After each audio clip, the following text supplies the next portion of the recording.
La novia sustituta de Bárbara Cartland, capítulo 5. Mientras cabalgaba al lado del rey, Celia pensó que nunca en su vida había sido tan feliz. Por primera vez montaba un caballo del tipo que su madre le describiera con tanta frecuencia. Un brioso pura sangre que respondía al menor movimiento de la mano. La nieve en la cumbre de las montañas brillaba contra el cielo azul del cielo, y la hierba que cubría las estepas por las que cabalgaban estaba llena de flores silvestres. Era una vista tan encantadora, tan llena de colorido, que Celia pensó que no había artista viviente que pudiera hacerle justicia. Era también un placer indescriptible estar a solas con el rey. Traían en realidad una escolta montada, pero los 4 jinetes que los acompañaban se mantenían a cierta distancia, y a Celia no le costaba trabajo olvidarse de su existencia. En los últimos días, le había sido casi imposible estar a solas con el rey, debido a las numerosas tareas pendientes. Después del accidente ocurrido al niño cuando salían del Parlamento, habían ido a visitarlo a su casa, y por sugerencia de Celia, para informarse sobre su salud. Fue una excusa que hizo posible que el rey viera una parte de la ciudad que nunca había visto antes. Cuando recorrieron las angostias y sucias calles ocultas tras la fachada de los soberbios edificios erigidos por el primer ministro, Celia comprendió que el rey estaba impresionado y escandalizado. Había casas que parecían a punto de venirse abajo, atarjeas cubiertas y una escasez considerable de bombas para que la gente obtuviera agua. Como los propios habitantes les explicaron en respuesta a algunas preguntas, la madre del niño herido vivía en una casa de una sola habitación, una casa en ruinas, en la que habitaban otras 30 personas. Era notorio que todas ellas llevaban una existencia miserable. El rey y Celia dejaron algunos regalos y dinero, y cuando se dirigían de regreso al palacio, ella observó en él una expresión decidida que no había visto antes. Había anunciado a la prensa el día anterior que pensaba establecer un fondo del rey y que se usaría el dinero para aliviar la miseria del pueblo y mejorar las condiciones de la vivienda. Más tarde Celia había reído con él al recordar la expresión de los periodistas, y mientras el rey hablaba. «Te miraban con los ojos muy abiertos», comentó ella. «Por un momento pensé que se les iban a saltar los ojos de las órbitas». «Es una pena que no te hayan preguntado nada sobre tu trousseau», exclamó el rey en tono de broma. Eso no era de sorprender porque, como habían esperado, el director de La Voz del Pueblo bombardeó al rey con preguntas, y no estaba por supuesto interesado en el punto de vista femenino. Los diarios, aun los convencionales manejados por el gobierno, llevaban encabezados que Celia estaba segura de que enfurecerían al primer ministro. «La princesa que se preocupa», la habían llamado con grandes titulares refiriéndose a su comportamiento con el niño herido. «El rey intenta hacer que las cosas se muevan», decía otro encabezado al día siguiente. Todo era muy emocionante, y a Celia le hubiera gustado disponer de más tiempo a solas con el rey para discutir con él cuánto había sucedido. Pero el palacio empezaba a llenarse de familiares que vivían cerca y habían llegado para asistir a la boda. Todos los días los monarcas de los estados vecinos enviaban su respuesta a las invitaciones recibidas. Todos esperaban hospedarse en el palacio, y ello causaba muchos problemas de protocolo. El primer ministro, por otra parte, estaba decidido después de la visita de Celia y el rey a los barrios bajos de la ciudad a evitar que descubrieran más horrores. Por lo tanto, hizo arreglos para que visitaran otras poblaciones en el campo, lejos de Molnar. Eso significaba salir muy temprano en el tren real, ser saludados por las multitudes a su llegada, inspeccionar la guardia de honor, conocer los dignatarios cívicos y casi siempre asistir a prolongados almuerzos en los que siempre había discursos interminables. Era imposible rehusarse a hacer estas visitas, como el rey hubiera querido hacer. Pero una vez que el primer ministro había avisado al alcalde y a las autoridades de una población que debían esperar a la pareja real, Celia sentía que el esfuerzo que les tomaba hacer la visita era ampliamente recompensado. Los vítores, que casi siempre parecían forzados a su llegada, eran efusidos y sinceros a su partida. Solo faltaba un día para la boda, y Celia esperaba que Joana llegara en cualquier momento. Por lo tanto, forzó al conde Gaspar a alterar el programa para que ella y el rey pudieran cabalgar juntos y estar libres de obligaciones cuando menos una buena parte del último día. «Tendrá mucho tiempo para cabalgar durante su luna de miel, Alteza», sugirió el conde Gaspar. «Necesito el ejercicio ahora», explicó Celia. El conde se echó a reír. «Su Alteza es infatigable. La mayor parte de las mujeres se ven tan frágiles como usted, se habrían desplomado ya con los esfuerzos a que se ha visto sometida en estos últimos días. Xenia no contestó. Aunque algunas noches se había sentido muy cansada, estaba disfrutando mucho de su estancia en el palacio. Cada momento era fascinante porque estaba viendo cosas que nunca había visto antes, aunque había oído hablar de ellas a su madre. Tuvo que reconocer para sí que todo resultaba más emocionante porque estaba luchando por el rey, porque estaban juntos en una batalla que los hacía sentirse en secreto muy unidos. Cuando el rey supo que ella iba a cabalgar con él, dijo al conde: «Si vamos a poder escaparnos hoy, intento llevar a su Alteza a ver las cataratas sagradas». «¿Cataratas?», preguntó Xenia. Nunca había oído hablar de ellas. «Pertenecen a la historia antigua de Lutenia», le explicó el rey. «En tiempos remotos, la gente las consideraba como un oráculo». «Será maravilloso conocerlas», exclamó Xenia. «Tal vez no sean en verdad sagradas», comentó el rey, «pero son muy hermosas». «Entonces por supuesto que quiero verlas», le aseguró Xenia. Encontró entre la ropa de Johanna varios trajes de montar muy atractivos y bien cortados. No le fue difícil escoger el que se pondría, ya que hacía un tiempo espléndido, y era indudable que para el mediodía haría un calor intenso. Por lo tanto, dejó que Margit la vistiera con un traje de montar de piqué blanco, un material que había sido introducido en París por las damas que cabalgaban en el Bois. Estaba decorado con trencilla verde esmeralda y Xenia encontró unas botas cortas de piel y guantes del mismo material. Su pequeño sombrero estaba decorado con un velo de gasa verde también, y el rey pensó cuando salieron del palacio que sus ojos brillaban como dos esmeraldas. Ahora dejaron de galopar y sus caballos avanzaron al trote. Xenia miró por encima de su hombro hacia el rey y dijo: «Así es mejor. No me había dado cuenta hasta ahora de lo tensa que me había estado sintiendo». «Hemos dejado atrás a todos los dragones», dijo el rey, «y debo confesar que el aire es más fragante sin ellos». El aroma de las flores silvestres era embriagador, y Xenia, al contemplar las montañas a lo lejos, exclamó: «¿No sería maravilloso que pudiéramos cabalgar hasta perdernos en el horizonte y no volver nunca?» «¿No crees que te aburrirías de mí muy pronto?», preguntó el rey en tono burlón. «Yo debería hacerte esa pregunta». Pensó al decir que el cinismo y la arrogante indiferencia que marcaban el rostro de él cuando lo vio al llegar casi había desaparecido. Se había vuelto un hombre muy alerta.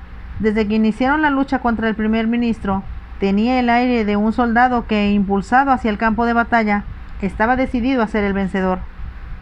«Tengo un castillo en las montañas», dijo el rey de súbito, «pero nunca imaginé que a ti te gustaría la vida sencilla». «Oh, me encantaría ir a las montañas», contestó Xenia. Al decir eso, comprendió que nunca tendría la oportunidad de ver el castillo del rey, ni siquiera las montañas mismas, salvo a la distancia. «Están fuera de mi alcance», pensó, y comprendió que la medianoche estaba muy cercana ya, precedida por la llegada de Johanna. «Llegará mañana», se dijo Xenia en silencio. Como la idea de dejar Lutenia le resultaba insoportable, temió que el rey se diera cuenta de que estaba sufriendo, por lo que espoleó a su caballo. De nuevo, su montura empezó a galopar con el paso rítmico e incansable característico de los caballos húngaros.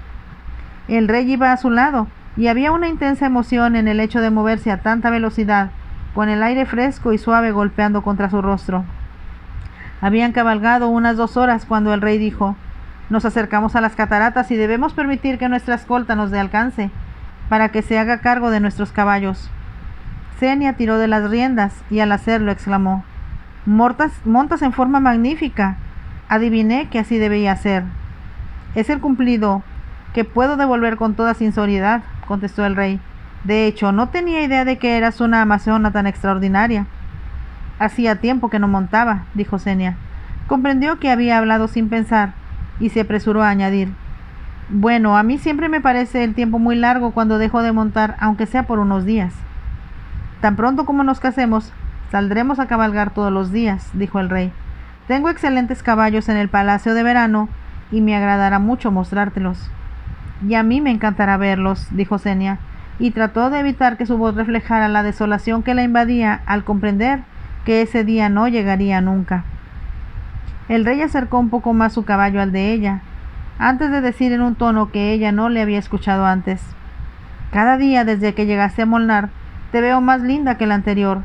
Pensé que eras hermosa cuando te vi hace 3 meses en Eslovia. No te veía desde que eras niña, pero ahora pareces diferente. ¿En qué forma?, preguntó Xenia. Xenia sabía que debía haber cambiado de tema y no permitirle hablar de ella, pero se sentía curiosa.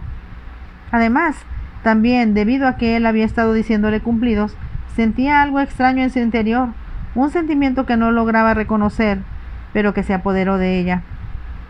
El rey la miraba con fijeza, como si meditara muy bien en lo que diría.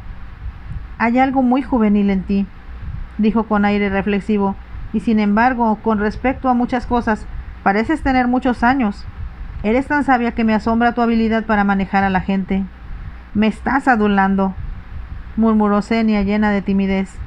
«Y eres tan hermosa», continuó el rey, como si ella no hubiera hablado, «que me resulta difícil esperar hasta pasado mañana para decirte lo mucho que significas para mí». Xenia contuvo el aliento, sorprendida. Entonces sus ojos se encontraron con los del rey y no pudo desviar la mirada. «Te quiero besar», dijo él en voz baja. «Lo deseo más de lo que he deseado nada en toda mi vida». La pasión que reflejaban sus palabras hizo que el corazón de Xenia diera un vuelco en su pecho. Mientras ella seguía mirándolo sin poder moverse, la escolta se acercó. Seguido por los soldados, el rey encabezó el grupo para subir por la ladera de la montaña. Ascendieron en fila india, hasta que, a mitad de la montaña, entre el espeso follaje de los árboles, el rey detuvo su caballo. «Tenemos que caminar a partir de aquí», le dijo a Xenia. Los soldados se acercaron a la cabeza de los caballos, pero antes que Xenia pudiera bajar del suyo, el rey la había levantado de la silla. Al sentir sus manos en la cintura y percibir su cercanía, Xenia se sintió invadida de nuevo por aquella indefinible sensación que parecía sacudirla. Entonces, él la condujo a través de un pequeño sendero, un camino de ovejas que se deslizaba entre los troncos de los árboles. Caminaron cierta distancia antes que Xenia oyera el peculiar sonido del agua al caer. Un momento después salieron a un claro, y frente a ellos aparecieron las cataratas sagradas. Descendían de lo alto de la montaña y caían varios centenares de metros abajo, en un estrecho valle para formar un río entre dos acantilados perpendiculares. Las piedras a ambos lados de las cataratas estaban cubiertas de flores silvestres. El agua plateada que reflejaba la luz del sol y el intenso azul del cielo ofrecía el más hermoso espectáculo que Xenia había visto nunca. «¿Quieres ir detrás del agua?», preguntó el rey, mientras ella miraba sin hablar. «¿Detrás?», preguntó. «Es allí donde los sacerdotes de la antigüedad se colocaban para escuchar al oráculo», explicó él. Cuando las cataratas se mostraban tranquilas en el verano, como están ahora, pensaban que los dioses vivían en lo alto de las montañas y estaban satisfechos con ellos. Pero en el invierno, cuando el agua se volcaba en grandes torrentes a causa de la nieve, se imaginaban que los dioses estaban enfadados. «Me imagino cuánto deben haber significado las cataratas para ellos», comentó Xenia, «porque yo nunca había visto nada más bello». «Consultemos el oráculo», sugirió el rey. «Preguntemos si vamos a tener éxito, y tal vez nos dé la respuesta correcta». «Espero que así sea», dijo Xenia muy seria. «Oro porque así sea». Sabía que el rey la estaba observando, pero debido a que se sentía muy tímida, no pudo enfrentarse de nuevo a su mirada. Se estremecía aún al recordar lo que él había dicho antes mientras esperaban a los soldados. «Sígueme», le dijo ahora, y empezaron a descender entre las rocas hasta que llegaron al agua. «Ten cuidado, el camino es muy resbaloso», dijo el rey. «No quisiera que terminaras en el estanque de abajo. Los cuerpos que caen en él jamás vuelven a la superficie. Los sacerdotes decían que los cadáveres de las víctimas sacrificadas aquí no volvían porque habían sido aceptados por los dioses». «¿Víctimas sacrificadas?», preguntó Xenia. El rey sonrió. «Naturalmente, hacían sacrificios. Eso es parte de toda religión primitiva, y me imagino que aquí la víctima debía ser una doncella pura». «No me gusta pensar en eso», dijo Xenia. «Entonces dame tu mano y camina con cuidado», dijo el rey con una sonrisa. Obedientemente, Xenia puso la mano en la de él. Ambos se habían quitado los guantes. El contacto de sus dedos produjo en ella una emoción que era como un rayo de sol que se movía por todo su cuerpo. «Esto es amor», pensó, y comprendió con una mezcla de éxtasis y consternación que amaba al rey. Hacía ya muchos días que lo amaba, pero había tenido miedo de reconocerlo aún para sí misma. Ahora no tenía la menor duda de sus sentimientos. En forma instintiva sus dedos oprimieron los del rey. No te preocupes, le dijo él tranquilizador. Es menos peligroso de lo que parece, una vez que estás adentro. En realidad, solo la entrada era angosta y peligrosa. Detrás de las cataratas había una gran cueva, y el piso estaba seco en el interior, exceptuando unos cuantos centímetros cercanos a la orilla. El agua caía como un velo de plata, y debido a que, como el rey había dicho, era verano, en lugar del rugido ensordecedor que había causado un torrente invernal, se escuchaba un rumor suave, casi musical. Sin soltar su mano, el rey la llevó un poco más hacia el fondo de la caverna. «Tengo algo que decirte», murmuró. No había tenido oportunidad de hacerlo hasta este momento. «¿De qué se trata?» «¿Recuerdas que me dijiste que una de las razones por las que había tanta insatisfacción entre los hombres de la ciudad era que, como la cerveza que se produce en Lutenia tenía impuestos tan fuertes, se veían obligados a comprar cerveza austríaca que era más barata, pero que no les gustaba?» Margit le había dicho eso a Xenia, quien lo repitió al rey, sugiriéndole que insistiera en que se suprimieran los impuestos a la cerveza luteniana, a fin de que las cervecerías locales pudieran volver a trabajar. «Estuve pensando mucho en lo que me has dicho», continuó el rey, «y me pareció tan extraño que envíe a alguien de toda mi confianza a investigar las importaciones que llegan de Austria». «¿Y qué descubriste?» «Descubrí que Káloli es uno de los propietarios de la cervecería austríaca que surte la cerveza a Lutenia». Xenia lo miró asombrada. «¿Uno de los propietarios? Pero eso es una ignominia. Se está beneficiando en lo personal de los impuestos que pagan los ciudadanos». «Exacto», dijo el rey, «y ahora estoy seguro de que está defraudando al pueblo de Lutenia en otras formas también». Xenia lanzó un pequeño grito de alegría. «Ahora puedes librarte de él», exclamó. «No será tan fácil», dijo una voz. Tanto Xenia como el rey se volvieron sorprendidos. Entonces, del lado opuesto a aquel por el que habían entrado en las cataratas, apareció el primer ministro. Xenia no podía creer lo que veía, pues aquel hombre sostenía una pistola en la mano. «¿Qué está usted haciendo aquí?», preguntó el rey. «Como me enteré esta mañana de lo que pensaban hacer», contestó el primer ministro, «comprendí que habían caído en mis manos». «¿Qué quiere decir con eso?» «Es muy simple. Al saber que usted andaba haciendo investigaciones en torno a mi persona, comprendí que uno de los dos debía desaparecer». Al escucharlo, Xenia sintió que una garra helada le estrujaba el corazón. El rey le soltó la mano y ella se la llevó al pecho en un gesto de angustia. «¿Está usted amenazándome, Káloli?», preguntó el rey con toda calma. «Le estoy informando simplemente que usted y su Alteza no regresarán de esta expedición a las cataratas sagradas», contestó el primer ministro. Había algo tan diabólico en su voz que Xenia exclamó involuntariamente: «¡No! ¡No!». «Solo deberán dar 2 pasos adelante», continuó el primer ministro, «o si prefieren les puedo dar un balazo primero. El sonido no se escuchará por encima del ruido del agua». «Parece que ha pensado en todo muy cuidadosamente», dijo el rey, hablando aún con el tono tranquilo que había usado antes. No estaba demostrando ningún miedo al hombre que se enfrentaba a él, pensó Xenia con un sentimiento de orgullo. En cambio, parecía estar muy sereno, con una mano en el bolsillo y la otra a lo largo del costado. Pero ella sabía que se encontraban en peligro mortal y solo se aferró a la loca esperanza de que si tenía que morir, pudiera hacerlo con dignidad, sin gritar. «Debía haberse ya dado cuenta a estas alturas, Majestad, de que soy un hombre de muchos recursos», dijo el primer ministro. «Ya he hecho arreglos para que, si su Majestad sufriera algún lamentable accidente o no pudiera gobernar el país de forma tradicional, Lutenia se convierta en un estado del Imperio Austriaco, administrado por mí». «Así que es usted un traidor, entre otras cosas», exclamó el rey en tono acusador. «Es solo una solución sensata», contestó el primer ministro. «Pero si usted no hubiera interferido, no habría habido razón para que recurriera a métodos tan drásticos». Se detuvo, luego volviéndose hacia Xenia, añadió: «Tal vez la más culpable de que las cosas hayan llegado a este extremo es su Alteza.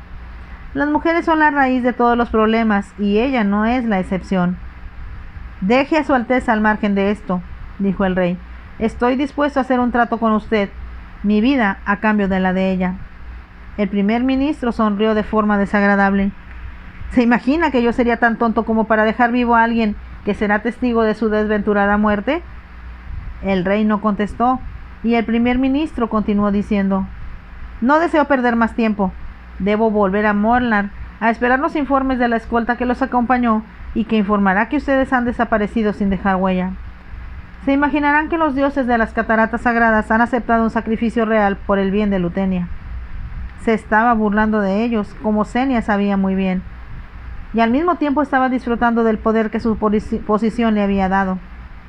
Lo que sugiero, dijo casi alegremente, es que Su Alteza use el privilegio que le corresponde por ser una dama y muera primero. Senia lo miró, pero no pudo hablar. Se había quedado por completo sin voz. Solo 2 pasos adelante, dijo el primer ministro. Le aseguro que no sentirá nada después del primer momento de terror, y nadie ha vuelto del fondo de las cataratas para contarnos cuáles fueron sus sensaciones. Senia sintió como si se hubiera vuelto de piedra. La pistola en la mano del primer ministro seguía apuntando al rey. Ella sabía muy bien que no vacilaría en usarla en ambos, para entonces arrojar sus cuerpos por la orilla y volver a Molnar. Nadie sabría nunca qué había sucedido, ni que el primer ministro había estado presente. Era un plan brillante, pensó, y tanto el rey como ella habían caído en la trampa, sin imaginar siquiera que aquel hombre recurriría a un método tan drástico para evitar ser desenmascarado. Cruzó por su mente la idea de que, si tenía que morir, lo haría al menos al lado del rey, y debido a que lo amaba, ello era un consuelo en cierto modo. «Dé el primer paso, Su Alteza», ordenó el primer ministro. Senia sentía como si sus pies estuvieran clavados al piso y fuera incapaz de moverlos. Entonces, cuando miró desesperadamente al rey, deseosa de despedirse de él y decirle cuánto lo amaba, el rey retiró la mano que tenía en el bolsillo. Hubo un repentino tintineo cuando numerosas monedas de oro rodaron al suelo. Senia bajó la vista para ver qué había sucedido y el primer ministro hizo lo mismo. Aquella distracción, que duró una fracción de segundo, dio al rey la oportunidad de saltar y sujetar el brazo de su oponente, desviándolo hacia arriba. El primer ministro debió haber tirado del gatillo, porque el disparo vibró por toda la caverna. Un momento después, los 2 hombres luchaban cuerpo a cuerpo, enfrascados en una contienda mortal. Por un instante forcejearon juntos, pero un segundo después, la silueta del primer ministro se destacó contra el fondo del agua, los brazos extendidos, los pies en el aire, lanzando un grito agudo. Desapareció. Todo sucedió con tanta rapidez que resultaba difícil creer que aquel episodio había sucedido jamás. Senia lanzó un débil murmullo de horror y se volvió hacia el rey. Los brazos del rey la rodearon, sosteniéndola, dándole una sensación de seguridad que se impuso al terror de lo que había presenciado. Y cuando levantó el rostro pálido y asustado hacia él, la boca del rey descendió sobre la suya. Al principio, los labios del rey fueron exigentes y le hicieron daño, pero después, cuando él advirtió la suavidad de los labios de ella y la sintió temblar en sus brazos, su beso se volvió más gentil, aunque al mismo tiempo insistente y apasionado. Las sensaciones que vibraban en el alma de Senia afloraban incontenibles, entregándose a la dicha de saber que el rey la estaba besando y que ella lo amaba. Comprendió que esto era lo que había anhelado toda su vida, cuando esperaba encontrar el mismo amor que sus padres habían conocido. Era un sentimiento tan abrumador que todo lo demás retrocedía y se perdía en la distancia. Solo podía pensar en el rey, en su cercanía y en las sensaciones que sus labios provocaban en ella. Después que pasó algún tiempo, que pudo haber sido 1 minuto, 1 hora o 1 siglo, el rey levantó la cabeza. La miró y Senia, sin poder evitarlo, murmuró: «Te quiero, te amo». «Y yo te amo a ti, mi valerosa prometida», contestó el rey.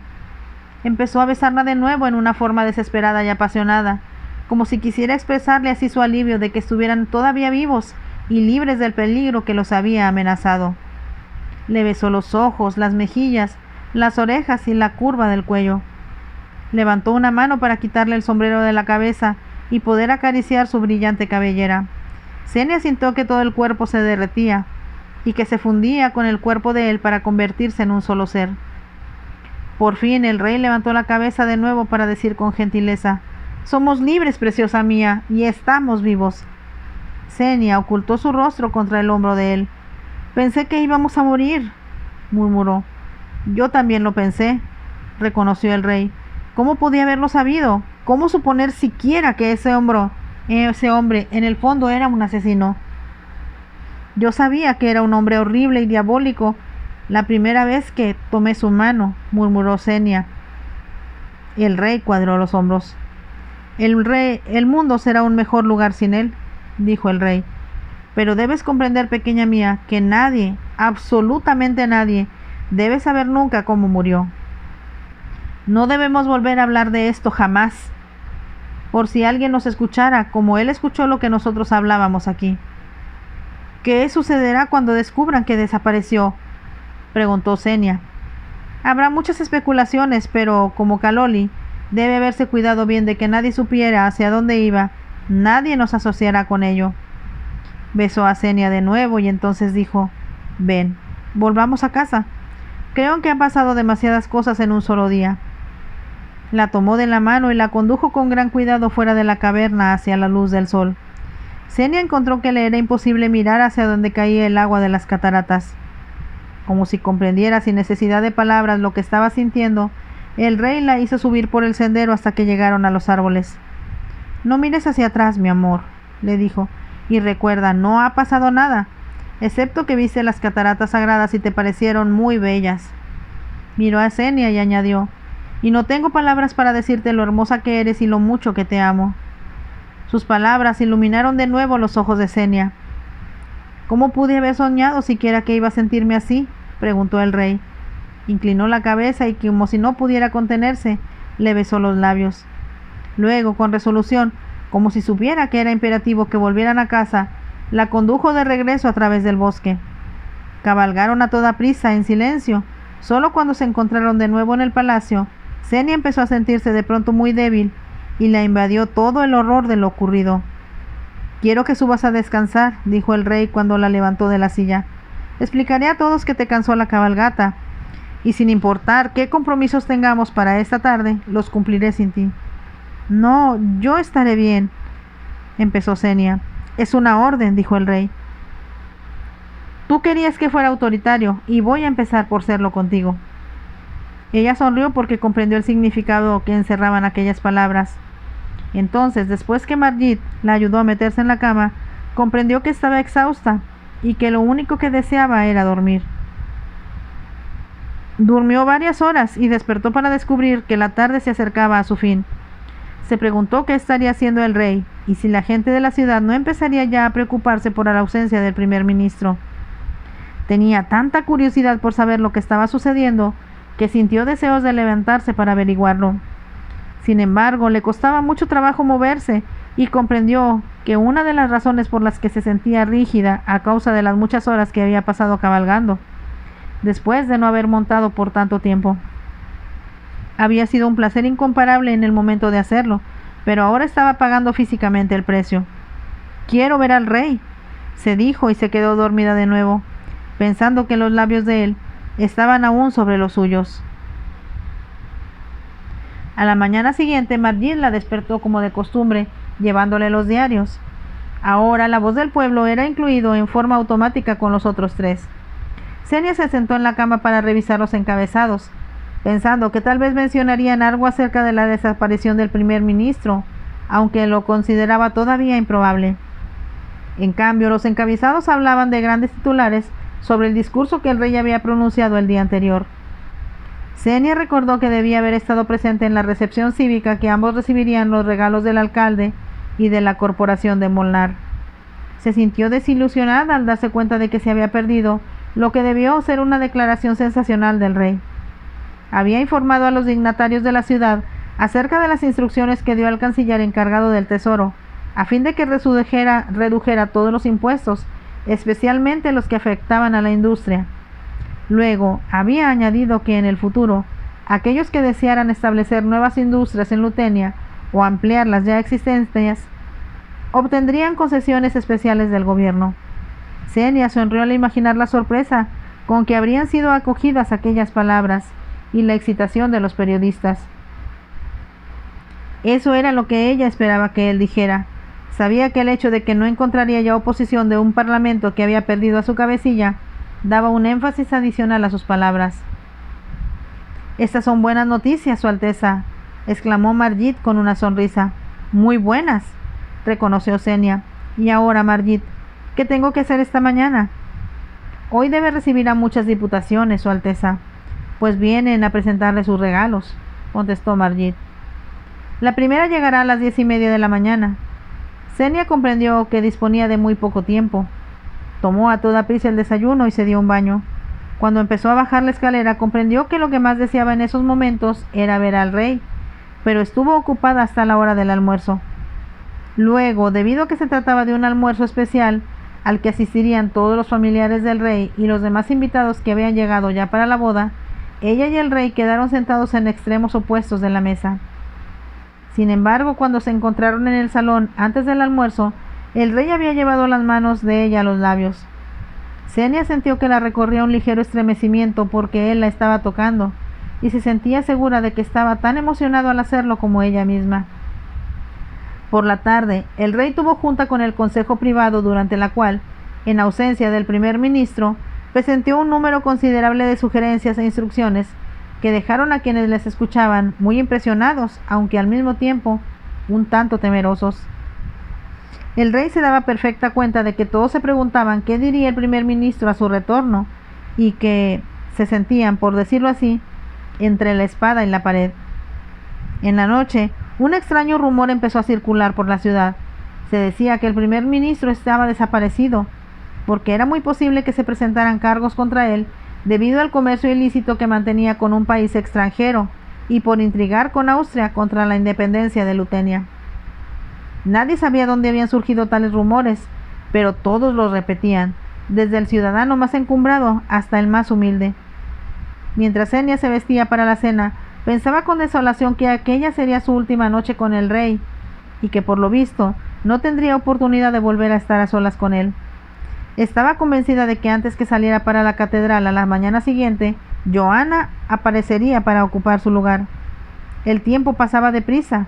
Johanna se habría enterado desde el primer día, cuando Xenia llegó a Molnar, en lugar suyo, de los planes para adelantar la boda, por lo que sin duda habría regresado la noche o el día anterior, o, suponiendo que los trenes se retrasaran, el día de hoy. «Llegará esta tarde», se dijo Xenia. Sabía que, de algún modo, debía besar al rey una vez más, porque era todo lo que tendría para recordar en el futuro. Mientras Margit le adornaba con brillantes, un collar y varias estrellas en el cabello, Xenia pensó que esa sería la última vez en su vida que usaría joyas. Ahora sabía que no se casaría jamás y que su vida sería de vacía soledad. No podía volver a amar a otro hombre como amaba al rey. Como su madre lo hiciera antes que ella, había entregado al ser amado no solo su corazón, sino su alma entera. «Y lo he salvado», pensó. Era un consuelo para ella saber que había ayudado a que él conservara el trono, y a que fuera en realidad un hombre muy diferente al monarca amargado y desilusionado que la había recibido a su llegada. Bajó la escalera hacia el salón. Esa noche no habría formalidades y el rey no tendría que presentarle a los invitados. Cuando Xenia entró en el salón, escuchó el rumor de las conversaciones y el sonido de las risas. Una sola mirada bastó para darse cuenta de que el rey no estaba ahí. Transcurrieron otros 20 minutos antes que él apareciera lleno de disculpas. «Yo pensé, Isvan, que te estabas divirtiendo en una casa de solteros en tu última noche de libertad», le dijo uno de los parientes en tono de broma. «Soy un prisionero muy bien dispuesto a recibir la cadena del matrimonio», contestó el rey, clavando los ojos en los de Xenia. Todos pasaron al comedor y una vez más Xenia tuvo que sentarse lejos de él.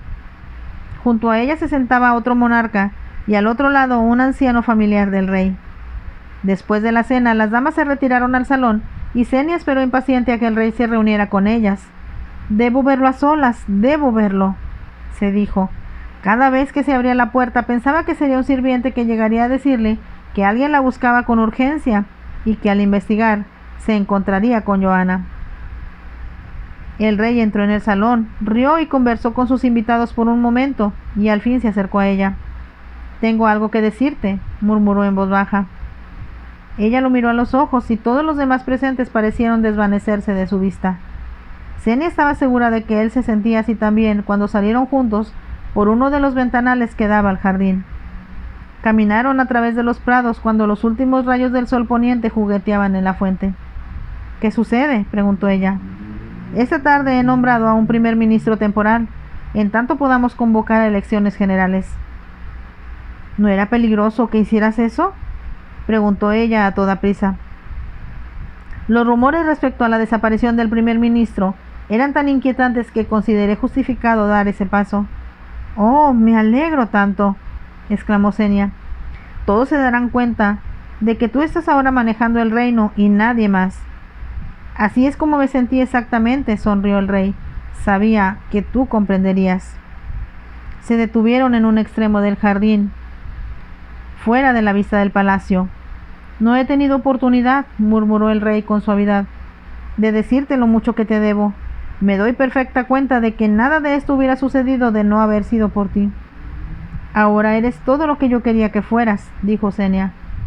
«Tú me has inspirado y me has guiado, y mañana podré expresarte no solo mi agradecimiento, sino lo mucho que te amo». Él la tomó en sus brazos y la besó hasta que ella sintió que el jardín daba vueltas en torno suyo y que él la llevaba a la mismísima gloria. Había un fuego extraño en los ojos del rey cuando, al apartarse de ella, le dijo: «Tengo que dejarte ahora, mi amor. Hay muchas cosas que tengo que hacer antes de mañana, antes de que podamos irnos en paz de luna de miel». Sus brazos la oprimieron de nuevo, antes de añadir: «Nada ni nadie va a impedirnos estar juntos y solos por algún tiempo. Entonces podré hacerte comprender que tú eres mía y que te amo más que a mi propia vida. No puedo olvidar que ofreciste tu vida por la mía», murmuró Xenia en un susurro. «Olvida eso», dijo el rey. «Olvida todo lo que sucedió. Sabes que jamás debemos hablar de ello.